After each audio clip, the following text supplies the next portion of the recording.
జై తెలంగాణ మిత్రులారా, నేను జర్నలిస్ట్ రమేష్ని. ఈ యొక్క స్థానిక ఎన్నికలు రాబోతున్నాయి. ఈ కాంగ్రెస్ పార్టీ అధికారంలోకి వచ్చినప్పటి నుంచి జస్ట్ 18 నెలల్లోనే విపరీతమైన అప్పులకు లోనవ్వడము, రాష్ట్ర ప్రజల యొక్క కోరికలు తీర్చలేకపోవడము. ఏమున్నాయి? 6 గ్యారెంటీలు, 420 హామీలు, అవి జాడపత్త లేకుండా పోయినాయి. ముఖ్యమంత్రి రేవంత్ రెడ్డి గారు ప్రతిపక్షం మీద ఢంకాలు మోగిస్తూ ఉన్నాడు. ఢంకేపూర్ చోటు అన్నట్టుగా ఆయన మాట్లాడుతూ ఉన్నాడు. నిజానికి ఈ స్థానిక ఎన్నికల ప్రజలు సిద్ధమవుతున్నారు. ఏ విధంగా సిద్ధమవుతున్నారో తెలుసా? ఇగో ఈ విధంగా సిద్ధమవుతూ ఉన్నారు. ఈ ఒక్కటే మాటకు కాంగ్రెస్ పార్టీ ఓడిపోతుంది అని చెప్పడానికి ఈ ఒక్క ఫోటో నిదర్శనం చాలు. మనం దాని గురించి పదే పదే వారి యొక్క అవినీతి గురించి మనం మాట్లాడాల్సిన అవసరం కూడా లేదు.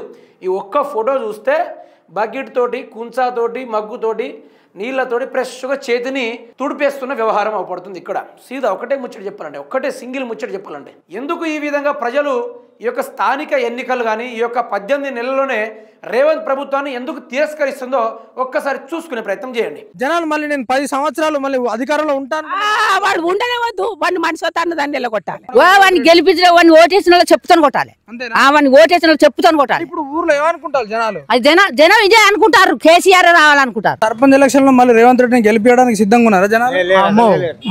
ఆయన పరంగా ఉన్నోనికి ఒక్కడు కూడా ఓటేయడు, మళ్ళా కేసీఆర్ పరంగా ఉన్నోనికే ఓటేస్తారు. వాడు రావద్దు, రేవంత్ రెడ్డి వాడు రావద్దు, వాడు వస్తే కాలు కింద చెప్పే. మళ్ళీ ఇంకొకసారి రేవంత్ రెడ్డి వస్తే ఎట్లా ఉంటుంది? మేము ఆయనకి అయ్యాము, ఆయన చూడు రేవంత్ రెడ్డి ఏం చేయలే. గలాంటి వార్తలలో రేవంత్ రెడ్డి ముచ్చటింటేనే ఆ టీవీని బంద్ చేస్తారు. అప్పుడు ఎట్లుండే ఎలక్షన్ మూమెంట్ లో పులి అయితే పులిరా, ఇదే పులిరా భావించే దీన్నే పట్టాలనుకో రేవంత్ రెడ్డి, కానీ పులి మేక అయింది. పులి మేక అయింది. రైతులు ఎందుకు ఇట్లా మండిపడతా ఉన్నారు? పదే పదే ముఖ్యమంత్రి అని చూడకుండా కూడా ఇష్టానుసారంగా తిడుతూ ఉన్నారు. ఎందుకని ఇంత ఆగ్రహం దేనికి, ఇంత ఉక్రోషం దేనికి? ముఖ్యమంత్రి రేవంత్ రెడ్డి గారు ప్రతి ఒక్క మహిళకు కోటీశ్వరులను చేయలేదా? ప్రతి మహిళకు పెట్రోల్ బంక్ ఇస్తున్నాడు, ఇవ్వలేదా? పెళ్లి అయిన యువతికు కళ్యాణ లక్ష్మి చొప్పున తులం బంగారం ఇస్తున్నాడు, ఇవ్వలేదా? ఇవన్నీ సర్వేలు. ఎన్ని సర్వేలు అంటే ఎన్నో సర్వేలు నిర్వహించినాం. నిజానికి ముఖ్యమంత్రి రేవంత్ రెడ్డి గారు మన ఛానల్ చూస్తే చాలు, ఆయన ఉండాలన్నా ఊసిపోవాలనేది మన ఛానల్ ఒక్కసారి విజిట్ అయితే సరిపోద్ది. ప్రజల నాడు ఏ విధంగా ఉంది, ఆయన యొక్క అన్యాయాలు ఎట్లా ఉన్నాయి, ఆయన అరాచకాలు ఎట్లా ఉన్నాయి, ఆయన ప్రజల పట్ల వ్యవహరిస్తున్న తీరు ఎట్లా ఉందనే దాని గురించి మన ఛానల్ ఒక్కసారి విజిట్ అయితే ముఖ్యమంత్రి రేవంత్ రెడ్డి గారు దెబ్బకు చైతన్యవంతం అయ్యి ఇప్పటికిప్పుడే రాజీనామా చేసి దిగిపోతాడు. సకాలంలో రైతు బంధు వేయాలా, మొదటిగా రుణమాఫీ అందరికీ కానియ్యాలా, విషయాలు చాలా ఉన్నాయి. విద్యార్థులకు ఉద్యోగాలు లేవు, ఫీజు రియంబర్స్మెంట్లు కూడా లేదు, ఇవి ఏవీ లేవు. ఏం చూసుకున్నా కూడా సాగే నాగలి కూడా బంద్ అయింది. కేసీఆర్ గారు ఒక వ్యవసాయ రంగాన్ని ముందు పెట్టి రాష్ట్రాన్ని అభివృద్ధి చేసిన ఒక వ్యవసాయ రంగంతో, ఆ రంగం ద్వారా ఈరోజు ప్రతి ఒక్కరికి నిరుద్యోగులకు ఉద్యోగాలు దొరికినాయి. గవర్నమెంట్ ఉద్యోగాలు పక్కన పెడితే బిజినెస్ చేసుకునేటోళ్లకు ఏదో విధంగా బతికేద్దాం, మనకు గవర్నమెంటే జాబ్ కావాలా, ఈ రూట్ కావాలని ఎంతోమంది డైరీ ఫామ్లు పెట్టుకోవడము, ఎంతోమంది బిజినెస్ వైపు మొగ్గు చూపడము. తెలంగాణ రాష్ట్రంలో ప్రతి శాఖ, ప్రతి వ్యవస్థ అభివృద్ధి అయ్యింది. ప్రజలు వా కేసీఆర్ అన్నారు, చాలామంది మా ఆప్తుడు అన్నాడు, మా బాంధవుడు అన్నారు, చాలా వరకు అన్నాడు. ఈరోజు రేవంత్ రెడ్డిని ఏమంటున్నారో మీరు విన్నారు కదా. రకరకాల మాటలతోటి ఆయనని దూషించడం, ఇది ప్రజల తప్పు కాదు, ముఖ్యమంత్రి రేవంత్ రెడ్డి యొక్క తప్పు. ముఖ్యమంత్రి పదవి చాలా గొప్పది, కానీ ఆ కుర్చీలో కూర్చునే యొక్క అర్హత లేని మనిషి ఈరోజు తెలంగాణ రాష్ట్ర ప్రజలే కూర్చోబెట్టి వారే దూషిస్తున్న సందర్భం అవబడతా ఉంది. చూసుకుంటే రైతు ద్రోహి కాంగ్రెస్ పాలనలో పంటల బీమా బంద్, నాడు రైతుల వాటా కూడా ప్రభుత్వమే చెల్లిస్తుందని చెప్పి నేడు 2 సీజన్లు గడిచిన పత్తాలేని కాంగ్రెస్ ప్రభుత్వం అకాల వర్షంకు 51,000 ఎకరాల్లో పంట నష్టం వాటిల్లిన పట్టించుకొని కాంగ్రెస్ సర్కార్. అటు ప్రభుత్వం పరిహారం ఇవ్వక, ఇటు పంటల బీమా పైసలు రాక రైతన్నలు అరిగోస. వానాకాలం పంటలకు బీమా లేనట్లే.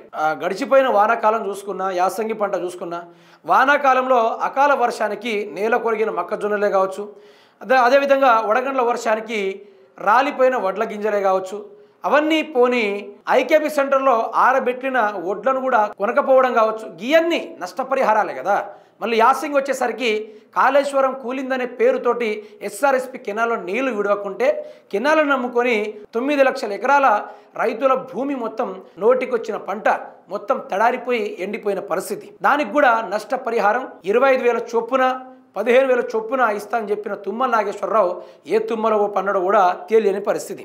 అదేవిధంగా పంట పరిహార నష్టం గతంలో బీఆర్ఎస్ ప్రభుత్వంలో ఉన్నప్పుడు వాళ్ళు పంట ఇట్లా కూలింది, పరిహార నష్టం జరిగిందని ఫీల్డ్ అసిస్టెంట్ అధికారులను పంపించి సర్వేలు చేపించి ఎంతమంది కూలిపోయినా, ఎంతమందికి మనం ఎన్ని కోట్ల రూపాయలు రిలీజ్ చేయగలమని నష్టపరిహారం ఒక వారంలోనే చెల్లించారు.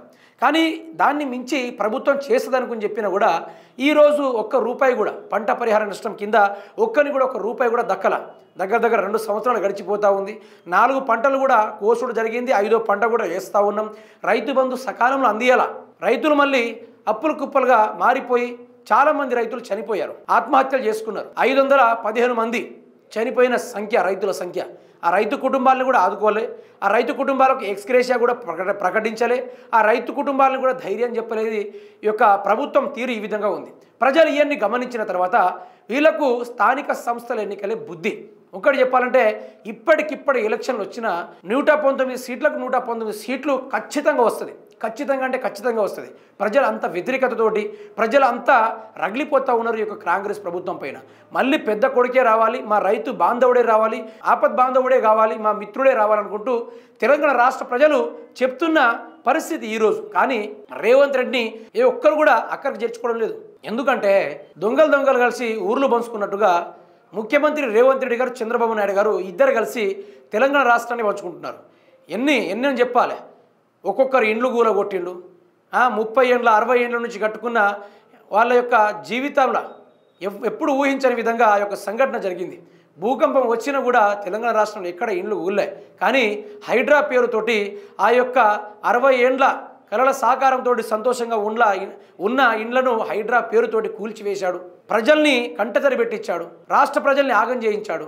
మహిళలకు శాంతి లేదా, రైతులకు సుఖం లేదా, విద్యార్థులకు నౌకర్లు లేదా, ప్రభుత్వ ఉద్యోగులకు సకాలంలో జీతాలు లేవా, ఆర్టీసీ బస్సు వాళ్లకు హెవీ లోడ్ ఎక్కడంతో వాళ్ళకు బస్సులు నడపడం కూడా చాలా వరకు ఇబ్బంది. ఇవన్నీ సమాజం గుర్తించి ఇగో గీ తీరుగా rough the Congress hand, wash the Congress hand, ఇన్ని రకాలుగా కాంగ్రెస్ ప్రభుత్వాన్ని ఓడగొట్టేందుకు పన్నాగం అనుకున్నారు. పన్నాగం అని చెప్పొద్దు, మంచి ప్లాన్ వేసుకున్నారు తెలంగాణ రాష్ట్ర ప్రజలు. మరి రాబోయే రోజుల్లో ఎట్లా ఉండబోతుంది? స్థానిక సంస్థల ఎన్నికలంటే అక్కడ పార్టీ తరపున నిలబడతారు, వ్యక్తిగతంగా కూడా నిలబడతారు, స్వతంత్ర అభ్యర్థులు కూడా చాలామంది నిలబడతారు. బట్ ఇక్కడ కాంగ్రెస్ పార్టీకి ఏ ఒక్కరు నిలబడ్డా కూడా అతన్ని ఓడగొట్టడే మా లక్ష్యంగా అన్నట్టు ప్రజలు చెప్తా ఉన్నారు. ఇది ఎక్కడ దాకా జరుగుతుందో చూద్దాం. నిజంగానే రేవంత్ రెడ్డి కథ ముగిసినట్టే, నిజంగానే ముగిసినట్టే అయిపోయింది కథ. స్థానిక సంస్థల ఎన్నికలు వస్తున్నాయి. దయచేసి ఈ స్థానిక సంస్థల ఎన్నికల పైన జంగు సైరన్ మోగించాలి. మనకు రావాల్సిన వాటిపైన మనం కొట్లాడుతూ ఉంటే రేవంత్ రెడ్డి గారు వాటిపైన బద్నాం క్రియేట్ చేసి మనల్ని జైలు పాలు చేసే ప్రయత్నాలు చేశాడు తప్ప రాష్ట్ర ప్రజలకు న్యాయం చేసే ప్రయత్నాలు ఎక్కడ కూడా చేయలేదు. దయచేసి తెలంగాణ రాష్ట్ర ప్రజలు మేలుకోవాలి. ఈ విధంగా ఉంది ప్రజల యొక్క పల్స్ అనేది.